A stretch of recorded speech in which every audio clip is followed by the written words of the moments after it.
What radio? The music you want. With your host, KeysDAN. You're amazing. It ought to be after 20 years. RadioWhat.com. What's up, party people? KeysDAN with RadioWhat.com, DJLittleRock.com, coming to you live in a living color from the Radio What studios. And this is my podcast, What Makes You Famous? So excited today. I get to talk to Allyse Gibson, also known as Allie of the Allyse Show. She has her own show on YouTube, and I know that's a small box to paint her in. I'm going to learn a little bit more about Allyse, and you're going to learn a little bit more as well about this very talented artist. Coming up this week, let me tell you a little bit about my shows. On Thursday, the 9th of May, I'll be over at the Old Post Barbecue in Russellville, Arkansas for the karaoke show, video dance party, and that's from 6 to 9. It's family friendly, so bring the whole family. And then May the 10th, that's on Friday, I'll be at the Rab in Conway, Arkansas. Yeah, the party is on. They have a full bar, pool tables, kitchen is open, and of course, yours truly with the karaoke video dance party.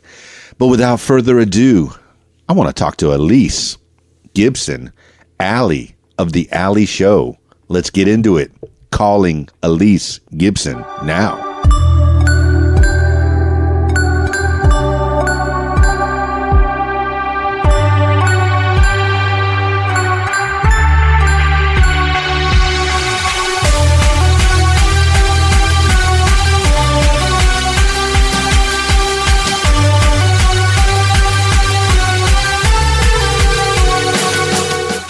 Hello?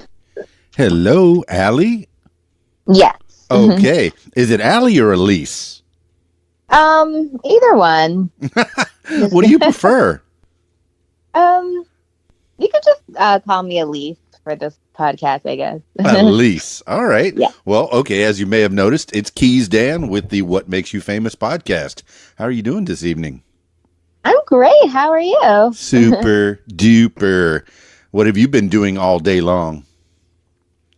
Driving around LA, driving from one side of LA to another. I actually had an audition today, and some other errands to run. So lots of driving.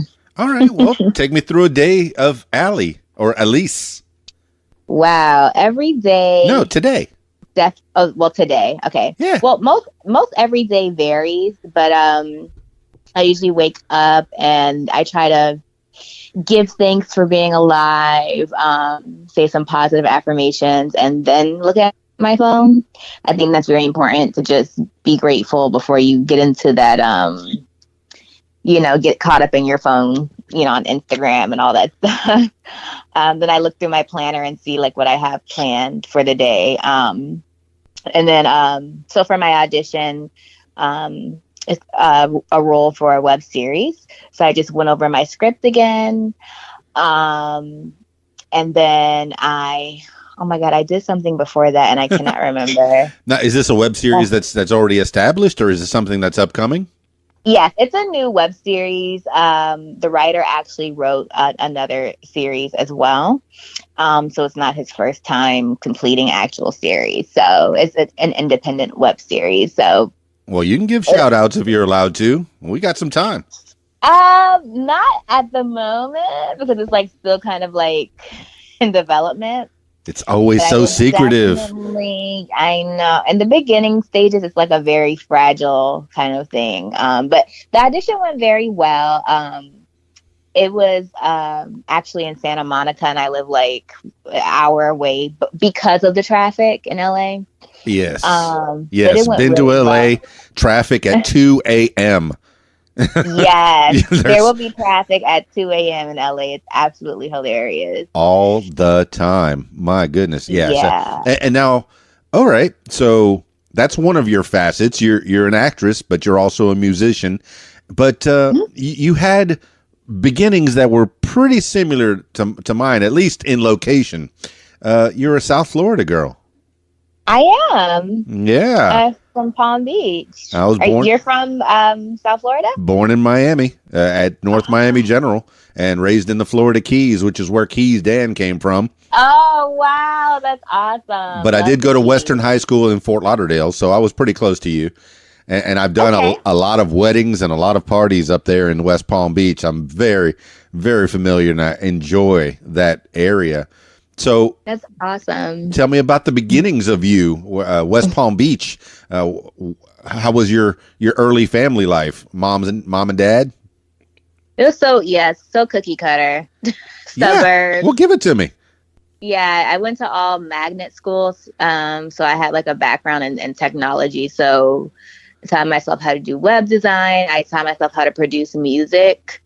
So I was always really good at the computer and technology. But I just really fell in love with music probably in middle school, and I figured out how to produce music.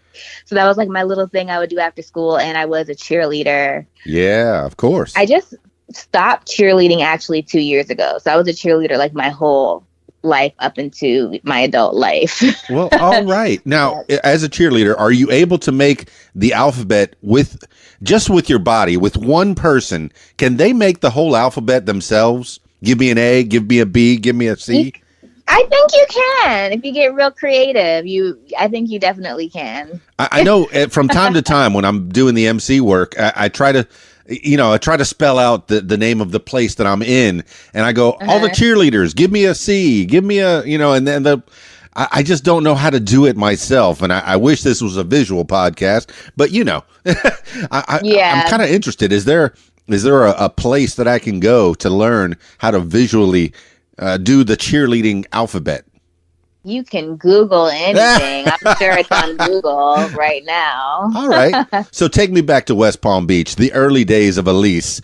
Were you known as Allyse at the time, or was it Allie? Or no, Allyse. It was definitely Allyse. Wow. Okay. So Allyse is your real name, and I think our last names are pretty similar too.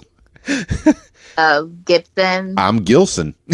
Oh, cool. Yeah, look at that. so there you go. I guess we would have sat behind each other, or I would have sat behind you in class. Yeah, definitely. So, all right. So the beginnings of you're going through all these magnet schools. This is all in West Palm Beach? Yes. Born and raised? Yep. Real close to the ocean? Probably like 20 minutes away. It's always 20 minutes away, unless you're in Orlando. I lived in Orlando for about a year, and it was an hour away. And I said, "Oh yeah, wow, I thought everywhere in Florida was always, real close to the beach." But no, that's not. Yeah, I went to college in Orlando at UCF. Oh yes, I lived real close to there. I worked at a Bally's and I also worked at 99 Jams. Okay. Oh yeah, it's sticky. There's jam on it. 99 Jams. Oh, that's funny. I never heard that one before. What? 99 Jams. That's the R&B station. Well, no, I haven't heard like it's sticky. There must be jam on it. Oh, well, maybe that was in 94, and that's when I was there. So maybe that was only in that time period. And I know I worked in at one of the clubs on Church Street as well, the Edge. That was like a warehouse. Mm-hmm. So that was a lot of fun. Orlando. So you spent some time there as well. See, we've chewed a little bit of the same dirt, I believe we have, Miss Allyse. Yeah, definitely. All right. So you went to magnet schools. What's a magnet school? So basically a magnet school, they put a school, I guess you would say in a low income area. Uh-huh. And they have like a lot of like a technology program. So like one of my schools had a planetarium and like really nice computer labs to teach you how to do programming. One, we learn how to program robots, and they also have international baccalaureate programs, IB program. So they're trying to take those children who don't have access to things like that and give them access to it. So even though I lived in the suburbs, like I still could go to those schools. My parents just had to like drive 30 minutes, or either I had to take the tri-rail train to go to those schools. So my parents like always made sure, like no matter how far, that I was in one of those magnet schools because of the programs they offered. Yeah. So even though it was kind of a hardship, it seems like it was well worth the drive. Oh yeah. Or the train ride, I suppose. So when you were in school at the magnet schools, you were a nerd? Definitely not a nerd. Okay. But you did a lot of studying. You're very smart. Yeah. Well, no. To be honest, I've never. This is so bad, kids. Sorry, kids. No, tell all. Never really been interested in school in that way. I just have always had a creative mind as far as I love computers and programming and I always loved performing, cheerleading, dancing, and singing. Yeah, you find your own path. I was always a C student. Hey, ABC, you're in the top 3. I was just like I wanted like either on the computer or making up a song. You know what I mean? Like that was what my focus. Sure. No, and I'm the same way. I definitely learn on the job more than anything else. I've been to schools. I've been to school a lot of times. I didn't spend 7 years in a junior college for nothing. Wow. No, I'm being a little facetious, but okay. Certainly, you know, my first 2 years was communications and you know, I went to broadcasting school as well, and I did fire college, so I was all over the place. EMT school, so I tried to learn quite a bit, but I always bounced back and went to radio, which is where I'm still at. Yeah, that's awesome. Maybe eventually I'll get a real job, and I guess I have. Hey, that is a real job. I have a real job of sorts. Radio is a real job. So okay. Your early days of school. Well, all right. You weren't so much into the academics, but definitely you had an interest in the performing arts and in the computer sciences as well. So there's definitely a future there. I mean, you definitely have the right tools and the right attitude to get through. Did you have a lot of friends? No, I didn't. I was extremely painfully quiet. How odd. And you said, you know, I figure, hey, the cheerleader, you're in that clique. And this is, I mean, of course, this is me reading into things, and this is how my listeners are going to read into things. I suspect, you know, being the cheerleader, you're part of a squad, you're part of a team, you're got to be popular being a part of the cheerleading squad. So that's not the case. No, it wasn't popular. I was actually the captain in college, and not college, high school, and I still wasn't popular. I was just quiet. I don't know how to describe it. It just wasn't talking to everyone all the time and whatever. A quiet cheerleader. Huh. Quiet. I mean, but that's how I am. And I'm a Virgo, and I like to say I'm like, you know, Michael Jackson and Beyonce. Got it. They're Virgos. They're just very introverts. Sure. So introverts are, you conserve energy for the time needed. So you're quiet, but when you get on stage, that's when you have that explosion. That is a good way to put it. That I'm around who just talk and nonstop about, and it's fine, but they could talk about anything. And I'm like, but why? Like I'll talk when needed kind of thing. Right. It could be exhausting to have somebody just talking your ear off for the whole day. It's exhausting for me sometimes. And you know, one of the main reasons that I started this podcast is because, yes, I don't have a lot of conversations, or at least I didn't before this. And most of the kind of conversations I had on terrestrial radio were pretty much just quick interviews. Hey, where you going to be tonight? What's the show? Oh, good. Nice talking to you. Let's play one of your songs. And that was it. You really didn't have that kind of interaction. And I like to have some kind of contact with people, in particular, people that I'm interested in. And yes, I'll admit, I've been stalking you on social media for quite some time, and maybe that's not a very accurate word. but you definitely have an online presence, and you're very smiley, and you seem like someone that I wanted to know more, and I think people need to know more about you, Allie, because you put yourself out there. And all right, so from an early age, let's get back to it. From an early age, you had interests in cheerleading, music, and computers. Which one do you want to delve into first? They all kind of happen simultaneously. I guess let's talk about music, I guess. Let's go with the music. So, yeah, so from an early age, when did you start singing or developing a music talent? Well, so my mom is a teacher, and she used to bring home these tape recorders because she would like have her students record themselves reading so they can hear how they sounded and when reading. It's a good technique. And I, begged her, I'm like, please, can I just use this tape recording because I want to sing this song? Because that was back in the 90s where you would get a tape. Oh my God, tape. And tape. One side is the instrumental and the other side is the actual song. Okay. So I wanted to put the instrumental in one tape recorder and then record myself on a blank tape. Yes. So that was like my first way of recording myself through tape players. And then I graduated to the computer on Acid Pro. I figured that out. Then I went to Fruity Loops and then GarageBand. Oh, I remember both of those. Logic. So it was just all self-learning how to record and make music. Excellent. I was just talking today about about mixtapes and the struggle and what it was before. I mean, it was not digital in the 90s. In the late 80s and early 90s, it was an actual tape.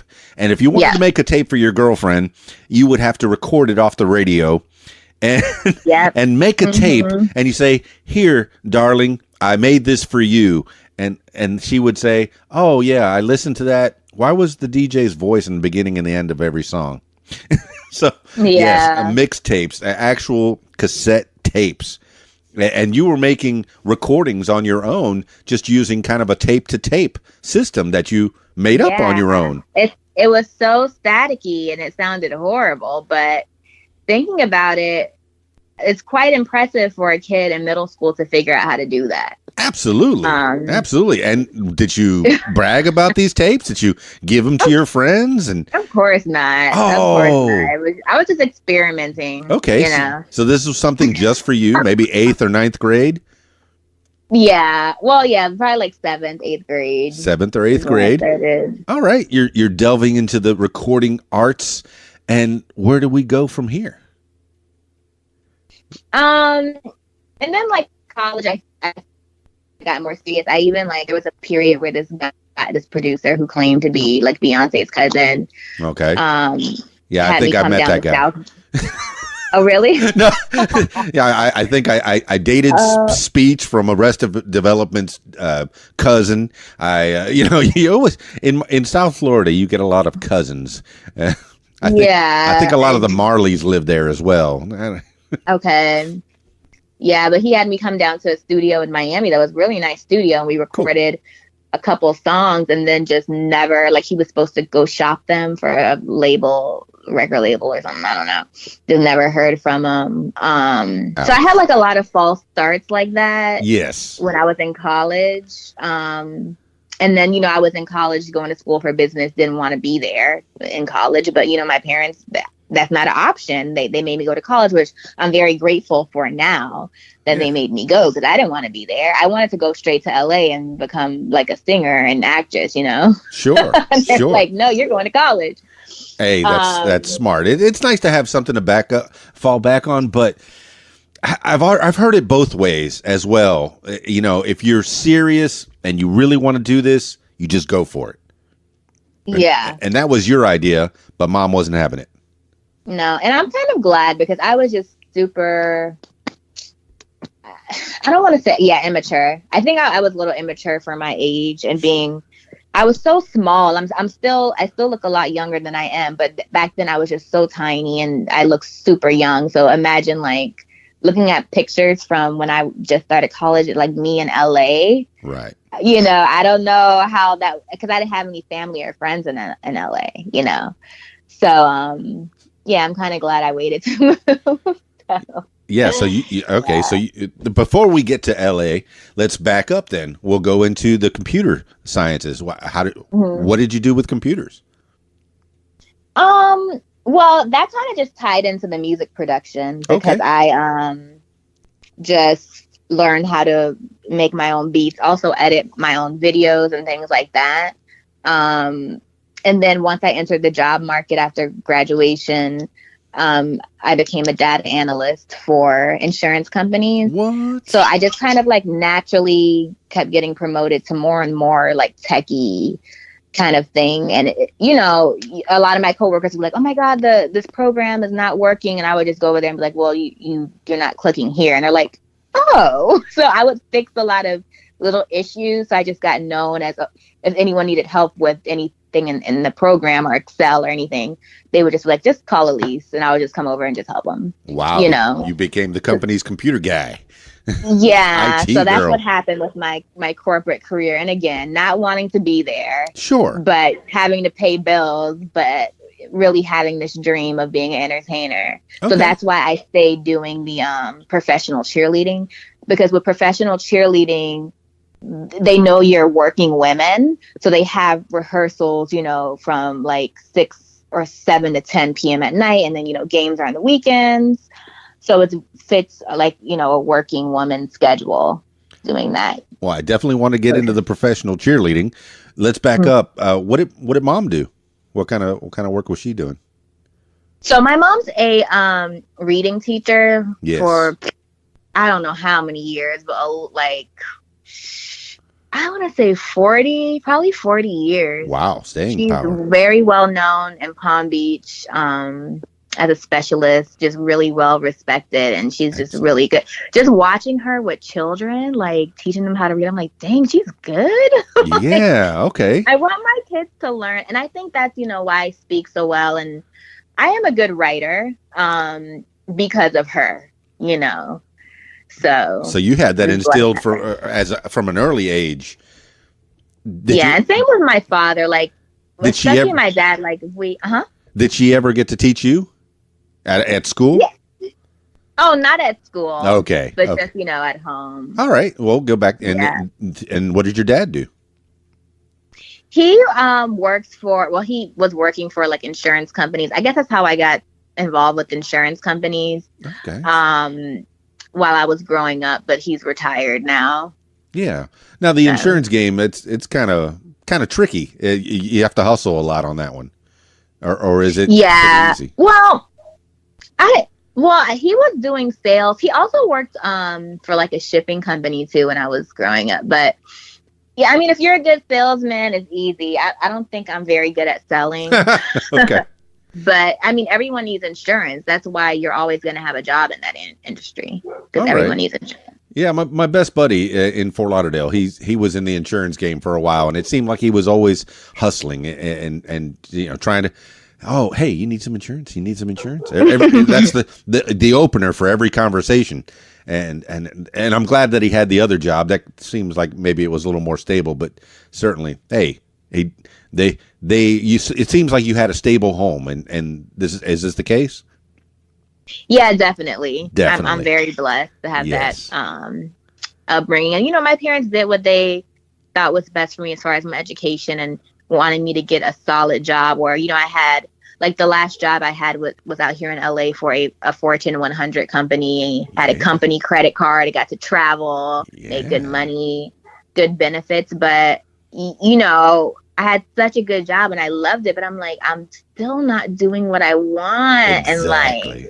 So I couldn't do it anymore. And it hurts to walk away from a job like that. Right. But I had to, I'm like, it's been like 10 years in corporate America. I'm like, if I'm going to do this, entertainment career, I have to do it now because I'm like running out of time here. Well, have you always been, it's kind of like, has it always been in the background? Have you always touched upon what you really want to do?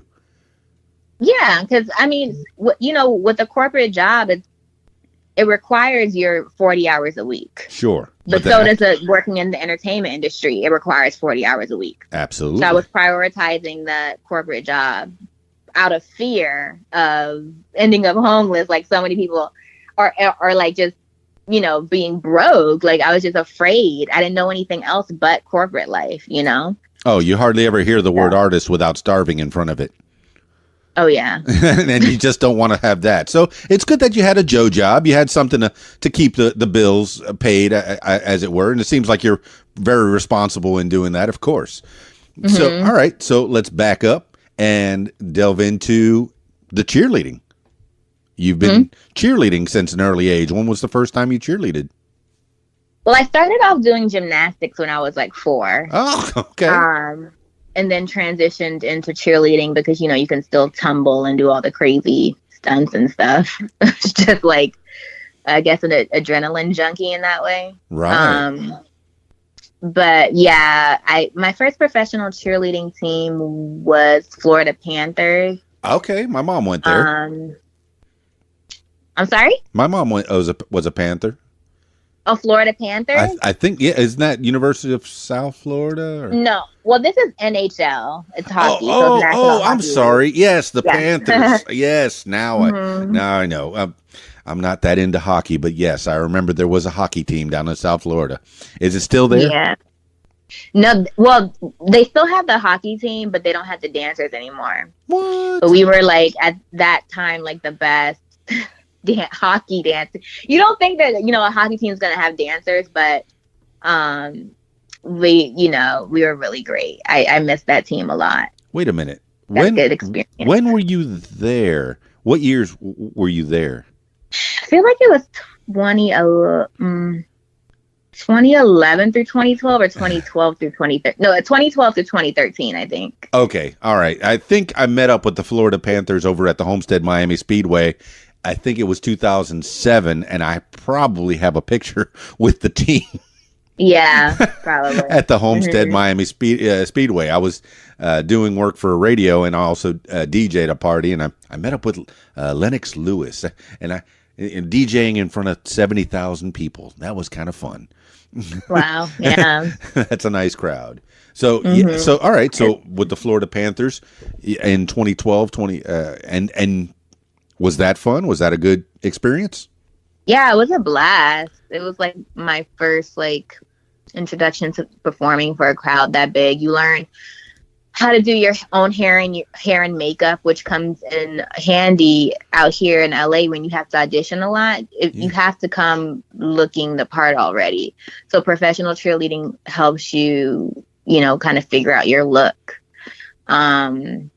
And just like, you know, the dancing it's just really good experience dancing that much. So yeah, and it's good exercise too. Keeps you in shape. So all right, from what I've heard, even a professional cheerleader, they really don't. It's not for the money. No, you have to have a regular job in addition to it, right? Exactly. But is it for Okay, go ahead. I think it's. I mean, you can do professional cheerleading at any age, but I mean, if you're trying to get into the industry, I think it's really good to do like when you're in college or not really working that much. Because it's just a good way to start off and get experience. I mean, they don't really pay them. No, okay. So it's from what I've heard, that hey, all the rumors are true. It's not for the money, but definitely you had some experience in doing your own makeup and costuming and the dancing and performing in front of people. This definitely would help. And I know we're alluding to it. We're alluding to what's happening now, and we'll get to it. So when did the acting bug? Because this is another facet of Allyse. When did the acting bug take hold, and what was the first experience in acting? Yeah, so when I moved out to LA, that wasn't a goal of mine initially. Okay. I was focused on singing and dancing. Yeah. But I mean, you just naturally get into it being in LA. So okay. Everyone's a star? Yeah. One of my friends was filming a web series, like, hey, do you want to act in it? I'm like, okay, might as well. Like, and then I'm in LA, might as well. Yeah, it's just one of those things. Like, if you're talented in one area, you're most likely going to do good in another area. There's like a quote, like, art imitates art. No, what's true about one art is true about another art, kind of thing.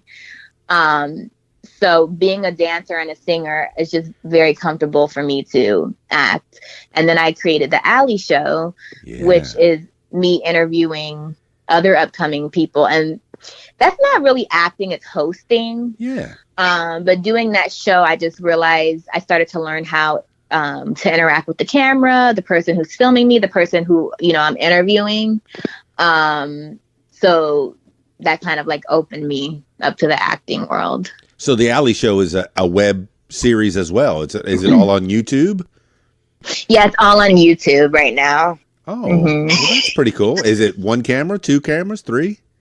It's just one camera. One camera. Okay. One camera for now. Yeah. So that limits the views or the scenes you can do. Do you stop and take another shot, or is it always a two shot? It's just basically me interviewing someone with just that one camera on us the whole time. So we just talk. We'd have I try to, and I talk to them beforehand. I tell them what we're going to talk about, if there's anything they want to talk about, and we have like an authentic conversation. Yeah. I want it to be organic, and then afterwards I'll go and like cut it up and take out like repetitive information or pauses and things like that. So it's definitely still, it's only like a year and a half old, so it's still developing, kind of thing. So maybe one day we'll have like 3 cameras and all this different stuff, Right. Well, you're into things that I don't like to do. I know how to edit. I can edit. I can make this sound like the most polished show ever, but I really don't like to edit, especially in this kind of a podcast. I'm learning more about you, and I want it to be authentic as well, to where it is just a conversation and we're chit-chatting back and forth, and every time you say things that remind me, I have no problem interjecting, because I like the back and forth, and there's a lot of times, and I know as an interviewer, or as when you're interviewing people, there's times when you just let them ramble, let them rant, or if it is a back and forth situation, you do that as well. I'm guessing you can read a person, right? Oh yeah, definitely. And that's something I realized during the Alley Show. Like the first episode we taped, I think we filmed 3 episodes in one day, or 3. Yeah. And I realized how easy it was for me, especially when I feel someone going down a certain way, or they're about to have a breakthrough, to ask them certain questions. Just naturally, it's easy for me. And we got some really good moments out of people. Yeah. That's a nice skill to have. Yeah, it's really cool. And, I like hosting, but it's something like if I book a hosting job, that's fine, but that's not what I want to do as a main kind of focus for my brand. All right. But I like the Alley Show because I meet a lot of people, and usually on set, since I shoot at least 3 interviews in one day, the people who are on set meet each other, which I love. It's a networking thing. Yeah. So I can bring people together. We usually all stay in touch and support each other. So it's more than just like, this job. Like it's like a networking, building family out here kind of thing. All right. Well, so far, and this is what I'm compiling in my head, is all the tools, or some of the tools that are in your toolbox. You have the cheerleading, which is performing in front of people. You have the music, the singing. Now, do you play an instrument as well? No. And I've tried to teach myself guitar. Oh, yeah. I have 3 guitars. I don't know how to play them. Honestly, I have an issue with focus sometimes. So I've gotten through an Adele song on the guitar, but then I'll get sidetracked and put it down. And I know how to play piano enough to make my beats. So I do know music theory. I know music theory, but I can't fluently play the piano. But what I realized, I'm my instrument is my voice. So that's what I train. Yeah. I go to vocal class every week. I do my exercises at home. So that's what I have. I'm just going to stick to the voice and writing my songs, because sometimes it could just get overwhelming unless you're like a prince who got to sit in his room growing up and just learn every instrument, with no other responsibilities of having to work and do all this stuff, But I have other responsibilities that's okay, I want to learn 3 instruments, but it's kind of not realistic right now. No, I get it. So, where do you find the time? You got to commit to whatever it's your strength, Absolutely. I spoke to another artist Casey Sparks on a previous podcast, and she just taught herself how to play guitar using YouTube, and taught herself enough to where she can accompany herself. Yeah. And I was so impressed by that. I have three, like I said, I have three guitars. I can play three chords, but there's no way I can accompany myself. Not that I'm some kind of great singer. I do karaoke shows, and they do make me sing from time to time. And I have my set of 80s songs that I can kind of muddle through. But I am no vocalist. I am no Allyse of the Allyse show. You just have to practice. That's what I learned. Like, you can't accompany yourself now only because you don't practice. Correct. They have the 10,000 hour rule. Yes. And what I learned, my favorite singer is Mariah Carey. Then you have Whitney Houston. You have Aretha Franklin. You have all these crazy voices. Do you realize that they have family members who trained them since they were 1 year old? I did not realize that. They have, and not just family members who are musicians. So if you're training a baby, by the time this child is 16, whoa, no wonder they sound like that. Yes. So it is a natural talent, but it's also practice. Now, did you have that growing up? That kind of support where no. They were teaching you how to? No. Mom was and always very academic. Teach you how to read. They let me go to cheerleading. Okay. I was in piano for like a very short period, but my mom didn't like the teacher because I'm not even going to get into that story. Well, that's fine. That's fine. We don't have to name names. Yeah, and I played the clarinet also for a year, so that helped me learn music theory. Nice. But I wanted to go to School of the Arts, and I always bring it up to my mom, and I feel bad because I make her feel bad, but I wanted to go to Middle School of the Arts and the High School of the Arts in Palm Beach, and the high school Dreyfus is well known. And I just begged her to go audition, and she's like, no, you're not going there. You have to go to the magnet schools. So I didn't have that, support that, Mariah and Whitney. Because as a child, you do what your parents say. And then as an adult, are you going to still complain? Or are you going to go to vocal class now, Allyse? And I go to vocal class now. Right. So that's basically just playing catch up. No, but it sounds like you were very respectful, very responsible girl. And you're teaching the kids that are listening right now, hey, be respectful, be responsible, because after school, then yes, you can pursue other interests. So as soon as you turn 18, go for it. Yeah, mom's usually right, and that goes for almost every mom. They're usually in the right, and they have an idea of how to raise you. And yeah, she did an amazing job. Yeah. Like, I feel the reason I'm surviving in LA right now, working part time, is because of my parents and what they taught me. If I didn't have that, everything they taught me, I probably wouldn't be able to make it out here part time. No, you definitely have that good, strong base, and that is wonderful. Hey, and being from South Florida, that sunshine is not such a bad thing either. And so, did you spend a lot of time at the beach at all, or what were your extracurriculars besides the music and the cheerleading? Yeah, I went to the beach a lot. We had a pool, so one of my favorite things is to literally just go outside and lay down next to the pool. But honestly, because I was such an introvert, on the weekends that's why I learned how to make my own beats. I would just sit there and make up songs and play around on the computer. Or also in middle school and high school was the era of the blogs, like MySpace, and what is the one blog website called? I think it has the word blog in it. Oh, Blogspace? No. Yeah, no. I think I have one, an e-blog. I think it is Blogger. Yeah, Blogger. And I still have one. Could also, everyone in my school, since it was technology schools, they taught us how to make our own websites and host them. So we all had our own website that we created from HTML. What year was this? So we were, I feel like it was like 1998 through like 2003-ish. Yeah, I think that's when I first made KeysDAN.com. Yeah, from straight HTML, and then I learned CSS. So it was like a competition. Were you using front page? Or no, you were coding with straight HTML?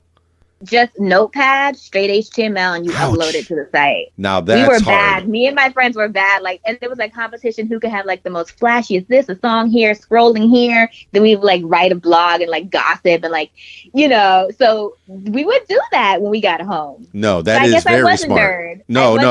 Yeah, well, yeah, okay. This is a nerdy thing to do, but definitely, my first website, I made it with Front Page, and that's a tool to help you use HTML. And yes, you can edit the HTML to kind of make it the way you want. But no, I know people that have done it with Notepad, and my goodness, that's a skill. I think the website still exists. I forgot about the name, but it's w3schools.org. I think you can literally Google, how do I make a box that contains a blue paragraph, and then I want to put a picture here. Oh, yeah. I mean, I had so many GIFs and things that were flashing around, disco balls.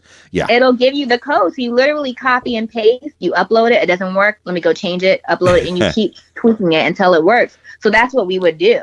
Oh, that first website was terrible. It was terrible. But no. Yeah, I think I looked they have some kind of a way back machine where you could look at your website as it was in the beginning. And no. I wish I could erase they it. Have that? Oh something my God, like that. I have to see this crap from like from 98. Yeah, when the internet was brand new and you were But it's interesting for sure. How much all that it was training helps you with music production. Oh, for sure. And then you said you had Acid Pro and Fruity Loops, and those are it's kind of yeah. It's kind of like what they taught us WYSIWYG. What you see is what you get. So whatever you tell the computer to do, it's gonna do. Oh, for sure. You can't just sit here and say computer sucks. It's not working. No, what did you tell it to do? So it's that same mindset when you're working with a music. Yeah. So, I mean, I learned Apple Basic when I was a kid. But you know what I mean? I think I'm sorry. You cut out a little bit.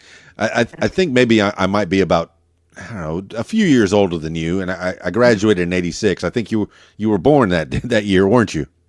86. Yeah. Oh, okay. So, yeah, I have a few years on you. And I learned Apple Basic and Pascal. But, I think you have a leg up on me because you had training from an earlier age on computers. So that definitely helped you in your now life. So cool. All right. You said in the beginning you weren't a nerd, but you did some nerdy things. I guess I am a nerd. I don't know. I'm fighting it. Yeah, don't fight it. Yeah. So all right. So you're making websites in 98. You're making beats in 98 as well. Where are we going from here? My goodness. Oh, wait, you went to college. Did you graduate with college? Did you get any kind of a degree?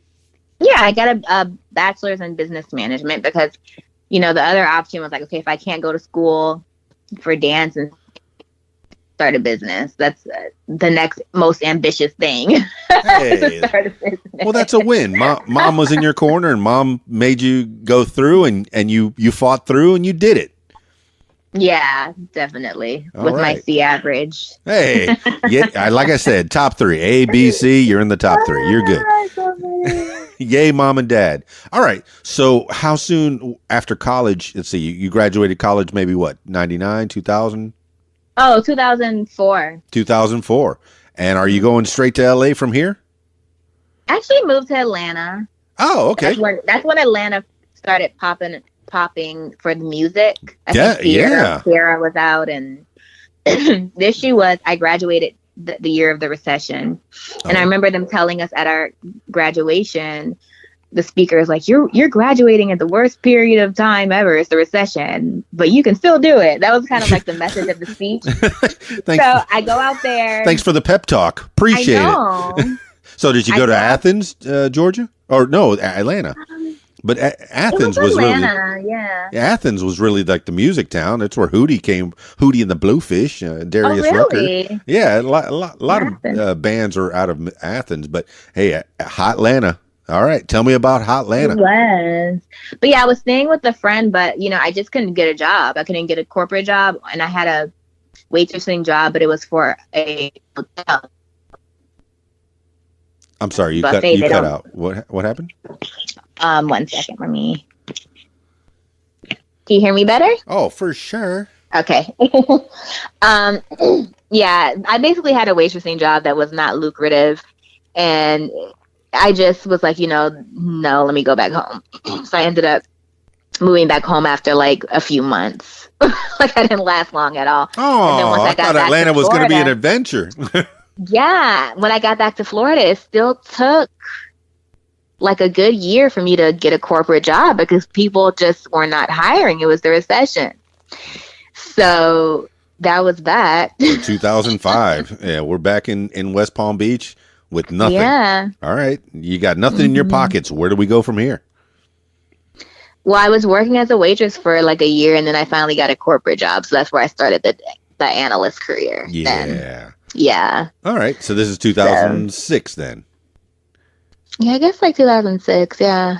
Okay. So we spend some time there as an analyst but still music in the background, still cheerleading, right? Yeah, cheerleading, making music, making beats. What are we doing with these beats? Are we getting anywhere? Are we giving them away? I was like hot on MySpace for a minute, and they literally took it away. Like it just started falling off. I still got 11,000 friends on MySpace. I'm not giving it up. Oh, you still have the MySpace profile? 11,000 friends. I'm not giving it up. Well, I was a DJ and on the radio in South Florida, so yeah, it built up pretty Okay. well. Awesome. So yes, KeysDAN. Mm-hmm. Go ahead and add me. I'm on MySpace. I'm sure it's still out there somewhere. I haven't looked at MySpace in years. No, and okay. So and I know that was a great thing for musicians to put it out there. Besides YouTube, which was just starting, really, wasn't it? 2004.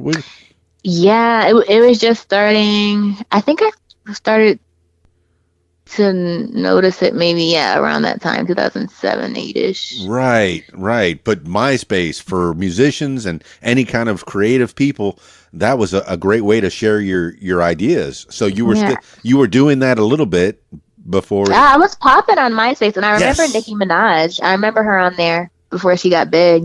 I was Yes. following her, and I remember that picture. I think she had like a Wonder Woman outfit with her like theme or something on there. Nicki, for sure. And I'm like, oh, her voice is so squeaky. But I'm like, wow, this is like, she's really good at rapping with her little squeaky voice. Like, I remember thinking that. But she does This is both. so good. She sings and raps, and that's Mm-hmm. multifaceted. Is this something that you were aspiring to? Did she become kind of a hero? Me personally, I just wanted to be a singer and Yes. producer. Yes. All right. So we Yeah. got your stuff out there in 2007, out on MySpace. Are we getting any traction? Yeah, I was. That's how I found that one producer who made the demo for me. And I just didn't know I didn't know what to do. I mean, there's like a whole, back then it was like make a demo, make a mixtape, and then submit to record labels or something. Right. Um, Probably Sony Miami if they were smart. yeah, but I never did it. I don't know why I never did that, but Okay. just, yeah. All right. So 2007 wasn't the great year. 2008, where we going from here? I don't, oh my God, I'm like getting so, oh, you know what? I messed up my date. So I graduated high school in 2004 Gotcha. and graduated college in 2008. So 2008 was actually the recession. Okay. Yeah, I was kind of wondering about the timeline. I remember I'm getting people were old. losing their houses at that time. Yeah, 2008 was the recession. So that's when I graduated. Okay, so you're off to Atlanta, and then you're back. So 2010, you get the analyst job. Yeah, Cutting out again. Shoot. 10ish. Oh, yeah. Okay. So 2010, you're in the analyst job, and MySpace is crumbling. yeah. Yeah, by 2010, MySpace is in the can. Facebook is just coming out. Friendster is out there as well. YouTube is just definitely happening. So where are you putting your stuff? How are you getting out there? The people have to know about Allyse. Oh my God, I don't even remember. What was? I think, it was, Were you doing shows at all? Were you doing anything I around was town? doing like local talent shows. I think I had my stuff on Sound. It was Sound Click. And then also, what was the other one? Oh, I can't think of it now. So there was a couple music sites I had my stuff on. So I will say that. I just can't remember the name of the other one now. So talent shows. What was the first talent show that you did? Oh my God, my memory is so bad. That's all right. I know. The first one I did was in college, but then I did a couple in I'm sorry, you're cutting out again. A couple when? Oh, sorry. The first one I did was in college, talent show, and then the other ones were after college, like in Palm Beach and Miami. But they're like really small scale. Yeah, but I mean, what kind of competition? It's still performing, and that's great. What was the one in West Palm Beach? I don't even. I mean, you didn't win anything. It was just like a talent show. Hey, you won bragging rights.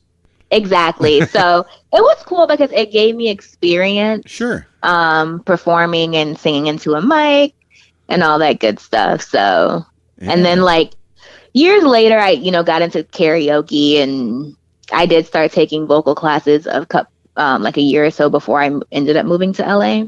Cool. All right. So you're doing some talent shows in South Florida. And what year did you move to LA?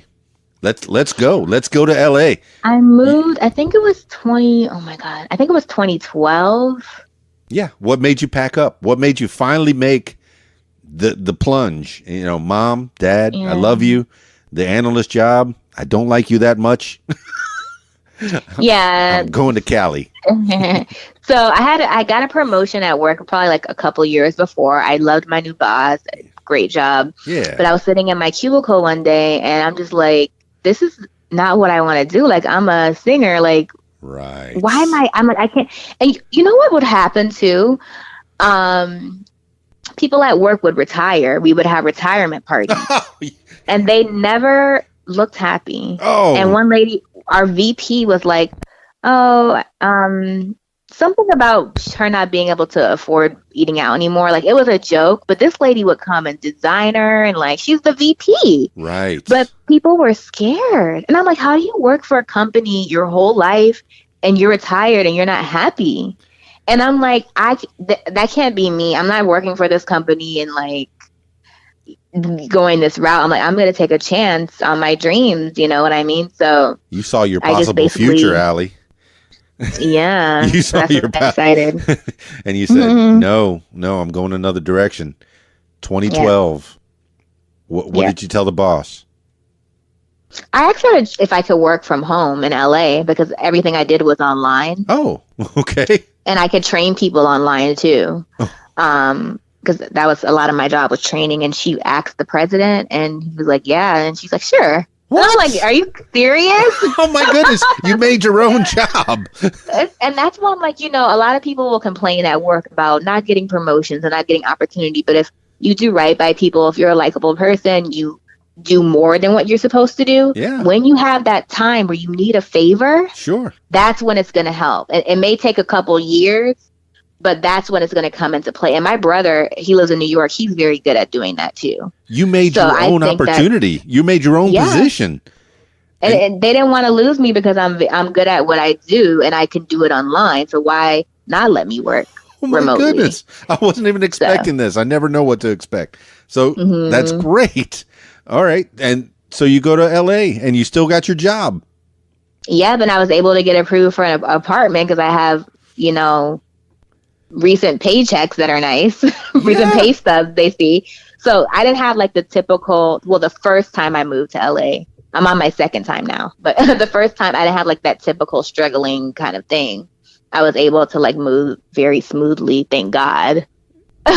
Yeah. Oh my goodness. That is, I'm happy for you. So 2012 is a turning point. What do we do? What do we do to get our feet wet to get into the entertainment business in LA? I know. Well, yeah, go ahead. Oh, go ahead. No, I know somebody who's not from LA. I'm, from South Florida as well. And then I moved to Arkansas of all places. So And I thought, well, I'm starting my life over again. So you started your life, but in LA, in the right place, the place to be for your talent. Yeah. Mm-hmm. How did you start? Let's go. Well, I just immediately started taking dance classes. I didn't know what I was doing. Like, I didn't know. Sure. So I auditioned for the Laker Girls. I didn't make it, but the coach called me and asked me to be a brand ambassador. Yeah, you're meeting people. Yeah, so I still work for her, but so we still have to dress up and all this stuff like Laker Girls, but you're a brand ambassador. So that was an amazing job. Yeah. Lakers pay very good. I suspect so. And just working for their coach, and she's the entertainment director for Lakers. She's such a good person to work for because she is someone who means what she says and says what she means, and she's not gonna bullshit. So I love working for women like that. So in 2013, you're dressing like a Laker girl, doing grand openings? Well, not dressing like them. We had our own uniform. Oh, but good. We had to come to games and interact with the fans. We were at all the games and things like that. So if you wanted to be a Laker girl, it's a good way to start. Yeah. You're a celebrity of sorts. I guess, kind of. And, just to get acquainted with the city. It's awesome to be able to work in the Staples Center, like literally the first year I moved here. Yeah. So that was cool. Very cool. Then, the next year I ended up getting signed to a dance agent and a theater agent. How cool is that? Yeah. What agent or can you say or? The dance was MTA. The theater was DDO. Okay. And how do they treat you? What do they do? The issue with that, no, it was great. I went on a lot of auditions. The issue is that the corporate job. Okay. Yeah, you had to spend some time, doing some day work, some real work, I guess. Because they'll say, hey, you go to this audition today or go to this audition tomorrow. Well, I can't because I'm flying to see a client for work. Gotcha. So that doesn't work. So I couldn't do that. I picked the corporate job. Yeah. So that was just kind of a heartbreak. Yeah, kind of a heartbreak there. Yeah, but you still had an apartment that you had to pay for and in LA. LA, yeah. So you needed to make some good dough. So then I auditioned for the Kings because again, when you're working for a professional sports team, yes, they work with your schedule. Yes. So I did LA Kings Ice Crew. That was amazing. They also pay very well. I'm putting all their information out there because some teams get a bad rap for not paying. No. I would say the LA teams, Lakers, and the Kings. It's a good part-time job. It's not like some of the football teams pay you like $6. Right. And I've heard that, as much work as cheerleaders do, that they need to get paid a little bit better, especially all the money that the NFL and the NHL and all these national leagues are making. They could break a little bit off for the cheerleaders because a lot of times people do come to see the cheerleaders. That's a draw as well. Exactly. And I mean, you're not going to become a millionaire, but what I'm trying to say is that the Kings, very respectful organization. We did so many appearances, so I got a lot of work with them, and I was able to balance that and my job and doing the Alley show. But again, it got to a point where I'm like, I always have these moments like I'm still not doing it exactly how I want to do it. Right, we got choices to make. So that's when I decided I'm just going to go home for a year, figure things out, and see if I want to come back to LA and do it for real. So I went back to Florida in 2018. Okay. 2018. Just for that year. That's last year. Yeah. So you spent the whole last year back in West Palm. In Florida. With mom and figuring dad. out my life. Getting it all straightened out. Did you do some work down there? No, I always went to dance class to keep that muscle going. Sure. But I officially quit my corporate life in October 2018. Wow. What did mom and dad say? I think because they've seen me trying for so long, they finally accepted the fact that I am an entertainer. Sweet. They weren't excited. Weren't excited, but they're supportive now. I can tell by your voice. It was okay. We'll do it. Kind of. Finally, they gave in. Yes, and now they're supporting you. In 2018, you got your head together. What happened? I just started working part-time jobs in preparation to get used to that mindset when I moved back to LA. Yes. I moved back to LA in When? March. Yeah, March of this year. Ally's only been back in Cali since March? Yeah, Ally back in Cali since March. Because that was one of your pseudonyms, is Ally in Cali. Ally, and that's when I started going by Ally, only because it rhymed with Cali. Right. Ally right. and Cali. Yes. All right. So, Allyse, we're back in California. You're getting off the bus again, except this time you don't have the corporate job. Mm-hmm. Yeah. And how are you going to support yourself in very expensive California, Miss Allyse? Yeah, so I had some savings Good. already. I immediately signed up to do background acting, and I got a job serving. So, the survival jobs, those jobs I was trying to avoid in the first place, But little jobs, you could still make some money as a background actor. Is that the case?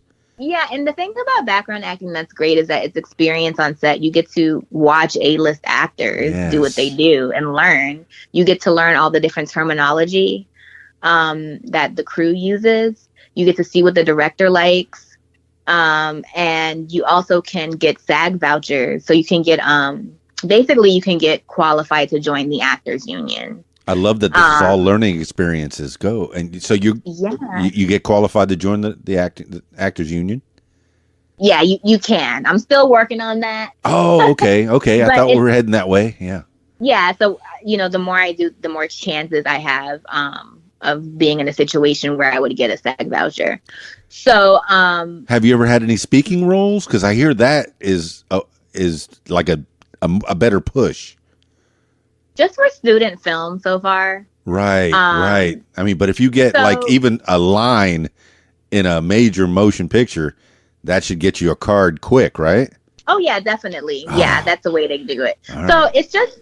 it's a hustle. You just have to the more you're available, the more footage you have, because also you need a lot of footage so people will even audition you and even book you. Right. So that's kind of almost like starting from scratch. And I'm also working on new music too. Oh, so goodness, yeah. Just being fully committed. I have a show. It's called We Don't Need Their Approval. All these other great artists will be there on June 29th. Okay. That's my first official singing show here. Yeah, that's the way I like to do these podcasts is where you're from, where you are, and then where you're going. So where are we heading? You got a show that's coming up in June. Yeah, and then I have a show I still can't say too much. So I'm a project, a show, a certain kind of show I'm shooting on Tuesday. I'm super excited about it's just you and me. It's just you and me. Don't worry. Nobody's listening. It's a national show, but you can't really speak on it because sometimes they don't even use you. But I'm not going to put that into the universe. But it's a national show I'm shooting on Tuesday. Oh, I'm so happy. So the goal is to just build and build, and I'm really going for roles where I can showcase that singing and dancing talent. That's the kind of actress I am, because I'm first a music artist and a dancer. You know what I mean? And then so if I'm going to be doing acting, I really want to do the more art, singing and dancing kind of roles, So that's basically my focus, and just putting out new tunes whenever I can. Yeah, you've only been there since March, so really we're starting all over again, and this time you're starting from scratch. So yeah, I'm your cheerleader. I'm behind you. I'm hoping for the best for sure. So thank you. So how are you making any dough? Just the background jobs is sufficing you? I mean, don't want you to spend all your savings here. No, yeah, the background actually, you have to know how to work it. Sure. And then I am a server also. Oh, very good. Very good. Okay. Yeah. So between those two things, and just like, you just have to know how to finagle it. You know what I mean? Right. And every day you're hustling. And that's the fear, having that corporate mindset, is like, Uh-oh, cutting out again. What happened? Uh-oh, losing you. But you make a decent amount of money. But the thing about it is every morning when you wake up, you have to be on it. You have to submit for roles. You have to see what background work's available. You have to make sure your any other survival part-time job you have is, has the right schedule. If you don't get up every day and look for work, you're not going to make any money. Right. You're treating acting and singing as a full-time job. So, yeah, just like any other full-time job, you got to work at it every day. And it seems like you're doing that.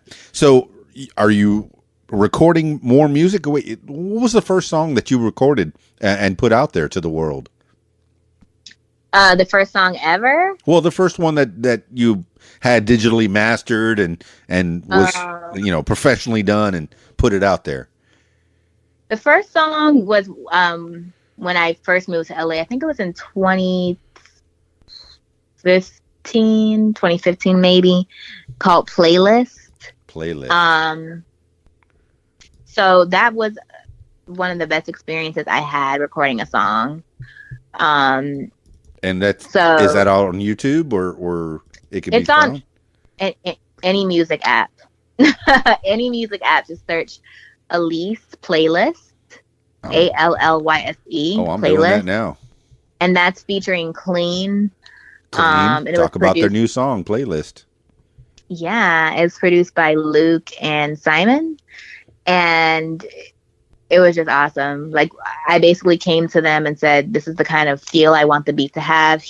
I don't know how he did it, but he read my mind. Yeah. And we went in the studio and then Simon actually played some guitar live, to go with what I was singing. So I just love collaborating with other artists like that. And then Clean, his verse that he wrote, perfect for the song. Like, excellent. It was just, because the song is about falling in love with someone over the summer. So there's a lot of wordplay there. And also it's talking about a playlist, putting just anyway. So like, when you hear it and you hear till this day when I perform it, people are like, I really like the lyrics. Well, I'm definitely going to put a link to the YouTube video on the show notes so people can hear Playlist. Thank you. Oh, but most recently, I put out my two latest singles was "I Love You" featuring Lil Cuba. He's a rapper from Palm Beach. Cool. And then the latest one was "Love Power." Yeah, Lil Cuba. He's a Middle Eastern rapper, right? He is. I met him at an open mic, and he dresses like the Palm Beach style. And when he got on stage and started rapping, I was like, "Whoa!" I didn't expect that. In a good way. Yeah, in a good way.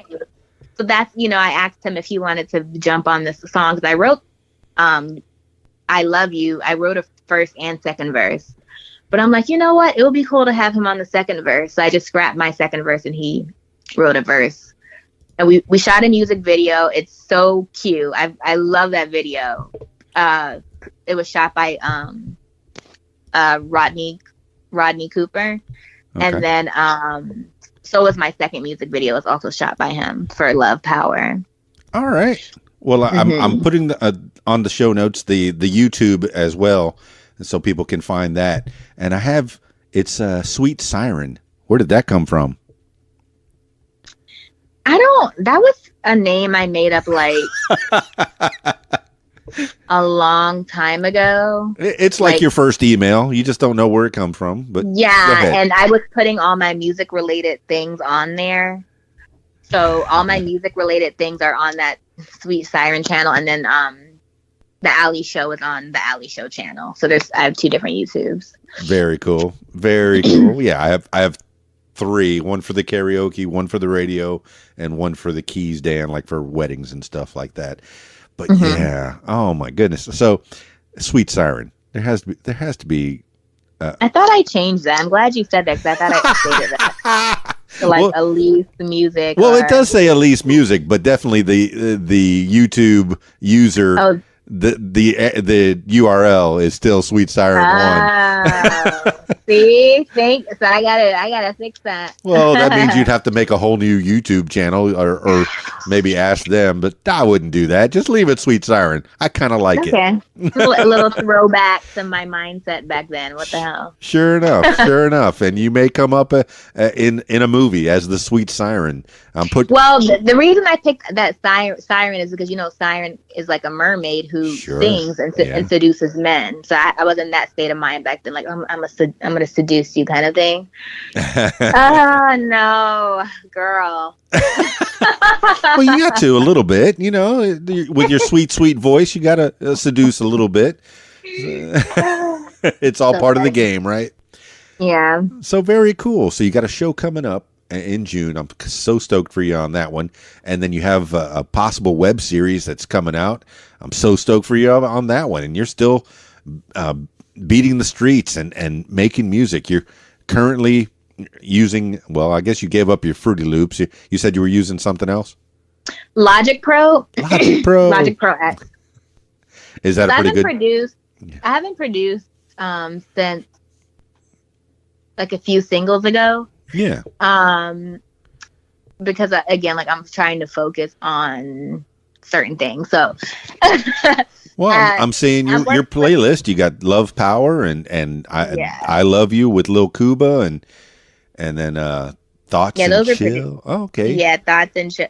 So I produce Thoughts and Chill, but I'm collaborating with producers who they eat, sleep, breathe producing. So very good. You deal with that, like you deal with the music part. I will write, I will sing, I will dance. Because doing all of it is super time consuming, and I still produce because I have to for myself. Oh yeah, but it's exhausting to do it all by yourself. It's nice to have a team. Exactly. But I mean, eventually once I do get the record deal and have the resources, I will. My goal is for my first album to at least produce a few tracks. Yeah. That's why I still try to produce to keep that muscle going. Oh, for sure. But I love working with other producers and them playing something. And I'm like, oh, yes, I love it. And you can collab. I love that. Well, even in a movie, the editor is typically the person, man, he's usually the editor is one of the most important people to get that movie properly done, because you have a director and you have the artist, and the director has a certain vision, but without a good editor, hey, I have to cut this part out. And maybe the director really loved that part, but a good editor that's very subjective, and even a good producer that's very not involved with the artist, where they can edit and properly produce. Sometimes you get surprised at what they can do. Oh, wow, I never thought of doing it that way. You have to let people do what their purpose is. Right. Like if production is your purpose, because for instance, on Playlist, one of the guys picks up a guitar and starts playing. And then for the harmonies, he helped me with that. He played some chords and I sung the chords he played. There's people who it's a gift, and I want to work with those people because they're going to make me sound even better, So that's kind of like the goal now. Well, I mean, it sounds like you could be Jay-Z. He does not have to sing another song ever again if he doesn't want to. He's producing as well. He's sang plenty of songs. He's got plenty of stuff out there. And this is something in the future that you could be doing, is after you've sung all your songs that you have to sing, you could pretty much just, lay back and produce and get other artists up. It's awesome. And investing too, because, a lot of artists just end up investing, even in films, investing in films and different things like that, and just being a part of that creative process. So, there's a lot of opportunity in LA. And I mean, that's why it's so expensive to live here. Yeah. You just have to, the longer you stay in the game, the more you just hang in there, by a string, you start to meet people and learn things. There's so many jobs I'm finding out about, that's a job in the industry. Are you serious? And they make how much? Just don't know when you go to a normal college, and they don't tell you this stuff in business school. No. Maybe in music business school, but LA and Hollywood have their own rules, and I find that more all the time. Now, funny, you made me hit upon Atlanta. A lot of shows are being produced outside of LA. There's a possibility one day you'll end up back in Atlanta or Canada, or someplace else. Yeah. And making a Hollywood movie outside of Hollywood. Yeah, I was just talking to my booking agent, and she was saying that it's a little slow here. Sure. Because a lot of shows are going to Atlanta to shoot. But, what's happening for the time being is they're taking the lead actors from LA and then the co-stars and background from Atlanta. Sure. That might change. That might change very soon, where they start casting leads in Atlanta. Sure. And I learned all this from networking events, you guys. I'm not just making this up. I go out and network and listen to managers and agents who are successful. They tell me this stuff. Yeah. So I wouldn't want to live there, but yeah, if I got cast for a series, I love that show Star. That's like an ideal show for me. Yeah, I think The Walking Dead is out there. You could be a zombie. I would not take that role. That's not my brand at all. I don't want to go down that road. If it's a singing zombie, Michael Jackson was a singing zombie. I will do it. I will do that role.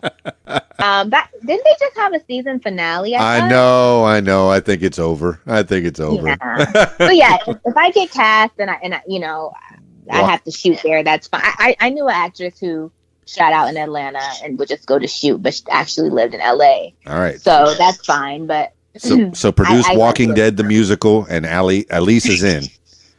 That actually, I would definitely audition for Walking Dead the musical. That would be kick ass. All right, I put the earbud into a producer. Very cool. Oh my goodness, I'm so enjoying talking to you, Miss Allyse. As we're rounding this thing out, I guess I've taken enough of your time, but I've had such a good conversation with you, and I'm learning so much about how you have to actually hustle. All right, yes, the people go to LA and think that all their dreams are going to come true, but you have to make those dreams come true. You have to go to auditions and go to classes to learn how to dance and learn how to sing and keep your tools all cleaned up. Now, have you done any acting classes? Yeah, I'm in an acting class now. What? Yeah, and it's awesome because it's like you think you're killing it, and then you see yourself on camera, and it's like, oh. But it's awesome because. But here's the thing about it that's where the singing and dancing helps is I take corrections very well. Sure. I'm getting feedback. Even with auditions, when they tell me to do it a different way, they're like, there it is. Okay. So in my acting class, she tells me to make a correction. She's like, I knew you had it in you. Yeah. So that's why, and a lot of people don't realize that you have to train. You have to do acting. Whatever your discipline is, you have to go to class. And then you put those classes on your resume. And it makes you look more credible. Like if I hire this person and I pay them $1 million, that would be a nice check. Right. Are they going to get this done in a few takes? Because I don't have time. Time is money to be wasting 20 takes on you because you suck. You didn't go to your acting class. Correct. Yeah, you were supposed to come prepared already. Especially in independent films and even the big ones. You have to have rehearsed and be way off book and have this down pat before you get in front of that camera. Is that correct? Mm-hmm. Yeah, and you have to have, what I'm learning from my class, you have to have different options. So you may say the lines this way, but you need to have a couple more ways you can say it in case they don't like that one way you said it. Oh, so cool. It's a art. You have to respect it and take it seriously. It's not like Instagram, like let me make a funny Instagram video right quick. Sure. It's an art. So that's what I'm learning. And you're going to be broke. I accepted the fact, and a lot of people have to accept that you're going to be broke because you have to pay for this stuff. Starving artist. But you have to, but you can still survive. You still got to work. You still got to make it happen. So. All right. So, I mean, is that the advice for the people that you want to give as we're rounding this out? Is that the last words you want to give to the peoples? Well, my platform overall is, because I went through the corporate life, is I meet people all the time who have these amazing ideas. Like, I'm going to make something up. Like, let's say someone works at McDonald's and they're like, I want to start a food truck and I'm going to make these organic hamburgers, because I've learned how to make McDonald's hamburgers. I want to make organic hamburgers on my food truck. And they talk about it, but they're too scared to do it. Oh. They make excuses like it's too expensive, it's whatever. I want to show people that you can go from working in a freaking cubicle to living your dreams and doing what you really want. That's what I leave. Oh, you cut out at the end there. And it takes a complete mindset change. So that's kind of the words I want to leave is plan what you're going to do, set a date, and no matter what on that date, pull the trigger, and you have to stick to it and realize it's going to be hard. Yeah. It's going to suck. But little by little, like I'm starting to get booked now. Like things are starting to happen because I made the sacrifice of giving up my job, you see. So it can happen. It's good. And that's why when you see people accepting Oscars and Grammys, you can't hate on them. Yes. Because you don't know what they went through to get that damn Grammy. I'm sure they went through a lot of shit, to get that, so much respect to them, and they absolutely deserve it when they win. Oh, for sure. For sure. Well, it sounds like you've got a good head on your shoulders. You're doing the work. You're walking the walk. You're talking the talk. You've given a lot of information to people if they want to pursue their dreams. Do any Joe job that you have to survive. And yes, waitressing serving is a great job to make a couple extra bucks on the daily.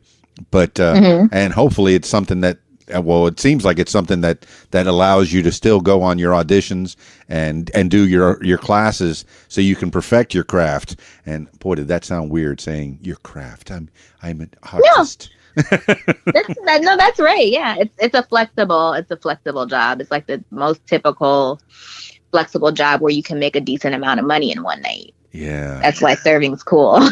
Oh yeah, and I tell people the entertainment business, the money's good, but the work's not steady. So it's good to have something that you can get some daily bread. All right, so how do the people find you online? So far, I have. How do you want people to find you online? You can go to my Instagram. It is the Allyse Show with an underscore. Okay. That's like my main hub. Then I have a website. It's Allyse.net. So ALLYSE.net. And then YouTube, the Allyse Show. Yep. And then any music app you have, if you type in my legal name, ALLYSE, and then one of my song titles, my music's on there. So type it in. I guess the newest song is I Love You.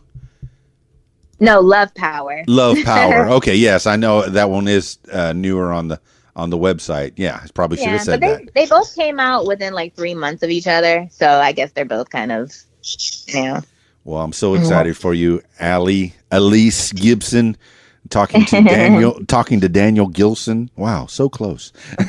Hey, thank you so much for coming on to my podcast. What makes you famous? I was so excited to talk to you, and I'm just so tickled about your path, and you are heading in the right direction, and continue in that direction because, you're a star, baby. You're a star. Yes, I'm a star. Thank you, Allyse. We'll talk a little bit later. Had a great time. Thank you so much. Bye now. All right, bye. Party people in the house. Oh my goodness. What a great conversation. And what a wonderful young lady. That was so good to talk to Allyse Gibson, Allie of the Allyse Show. Oh my goodness.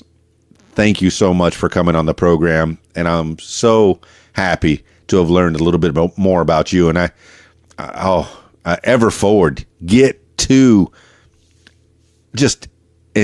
I'm enjoying following your life journey, and I see nothing but great things ahead of you. You're doing the work, and that's what it is, kids. You got to do the work. You can't just become a star overnight. You can't do it. It'll seem like it to some people because they'll see you in a show and maybe that show will get picked up and people will go, hey, that Allyse, she was really good in that show.